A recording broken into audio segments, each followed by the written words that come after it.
Magandang araw sa inyo mga kaputol. Ay oho, sa nakikita nyo nga ako ay meron nga ako akong hinanda dito na dilis tas kamatis. Ay nabili laang ito ni Mister sa nagkakahalagang 40 pesos. 20 pesos na dilis na daing tapos 20 pesos ngani na kamatis. O diba? Ito nga ho yung aming pang umagahan, pangtanghalian na rin mga kaputol. Dahil sobrang late na rin talaga akong nagluto ngayon. Dahil sobrang lakas din talaga dito ng ulan at ngayon lang din talaga naghinto. Tapos ayun nga, medyo busog pa nga rin ho talaga kami dahil ang agahan nga ho talaga namin kanina ay nilagang kamote na binigay ni mama. Imilda nga ni ang tawag ay sobrang tamis mga kaputol.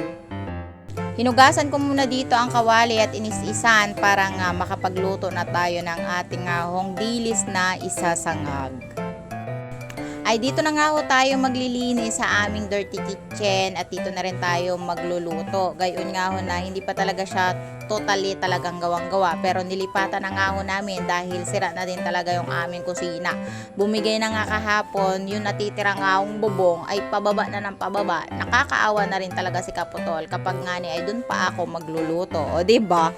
Kahit hindi pa nga tapos ang ating dirty kitchen ay inumpisahan na din talaga naming lutuan kahapon. At ayun, umusok na. Akin na rin talaga nagpadapog dito at sobrang nganing basa ang aming mga panggatong dahil nahayaan laang dun sa labas, hindi na naalala at hindi nakuha. Ayun, hirap na naman kami magpatuyo. Gayon nga ho na umuulan at palakas dito ang mga bagyo-bagyo na naman ay signal number 5. Sabi ko nga kay Mister ay kunin niya muna tapos idarang-darang ko nga muna dito sa mga paligid ng kalan para kahit papaano naman ay madarang-darang siya dito at uminit ang ating gatong at hindi tayo mahirapan magparingas. Tapos kapag pagkatapos na nga natin luto ay ilagay nga natin siya dyan sa may unahan ng kalan para nga kahit papaano ay mainitan ang kanyang mga katawan. Sana all na iinitan. At tagal ko na rin hindi naiinitan. Baka naman. At isinalang ko na rin talaga ang aringahong inis-isan na kawali at nilagyan ko na rin ng konting mantika dahil nga ni ay magsasangag lang din talaga tayo ng dilis.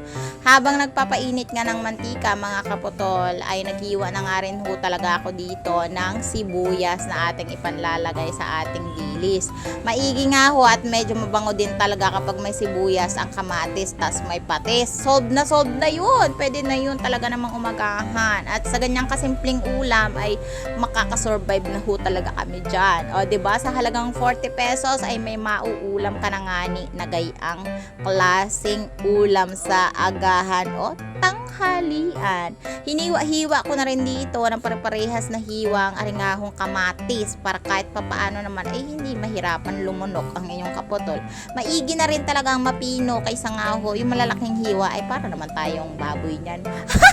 At nung uminit, akin na nga rin talagang nilagay ang aringahong dilis na kakapiranggot laang o maninipis. Hindi lang din talaga ito dilis na literal na nakikita sa daing na sobrang lalaki, gayon. Yung kanyang size ay parang tama lang din talaga sa akin. Ay, tama lang din talagang pang-ulam. Mas masarap nga yung ganyan, pero feeling ko ito ay humoy-humoy siguro nung kalaunan. Hindi na pinalaki.